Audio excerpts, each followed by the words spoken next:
ఇక fee reimbursement రద్దుకు ప్రభుత్వం కుట్ర చేస్తుందని బీసీజేఏసీ చైర్మన్ జాజుల శ్రీనివాస్ గౌడ్ విద్యార్థుల నుంచే ఫీజు వసూలు చేసుకోవాలన్న హైకోర్టు తీర్పుకు ప్రభుత్వమే కారణమన్నారు. ఉన్నత విద్యకు బడుగు విద్యార్థులను ప్రభుత్వం దూరం చేస్తుందని మండిపడ్డారు. విద్యార్థుల ఖాతాల్లోకి ఫీజులు చెల్లిస్తామన్న ప్రభుత్వ నిర్ణయం అవివేకమన్నారు జాజుల శ్రీనివాస్ గౌడ్. ప్రభుత్వాన్ని అడుగుతున్నా, ఈ డొంక తిరుగు మాటలు, ఈ చేయలేనటువంటి మాటలు, అదేవిధంగా పనికిరానటువంటి మాటలు ఎందుకు? మీకు దమ్ముంటే ఫీజుల రియంబర్స్మెంట్ ని మేము అమలు చేయలేం, మేము ఫీజుల రియంబర్స్మెంట్ పథకాన్ని రద్దు చేస్తామని ప్రకటించండి.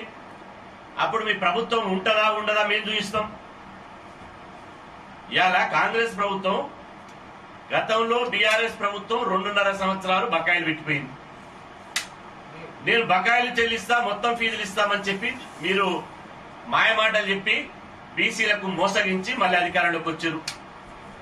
మళ్ళీ మీరు వచ్చి 2.5 సంవత్సరాలు అయింది. మీ 2.5 సంవత్సరాలుగా మీరు బకాయిలు చెల్లించారు. ఇప్పుడు 4.5 సంవత్సరాలుగా బకాయిలు చెల్లించకపోవడంతో 12.5 లక్షల మంది విద్యార్థుల జీవితాలు రోడ్డు మీద పడ్డాయి.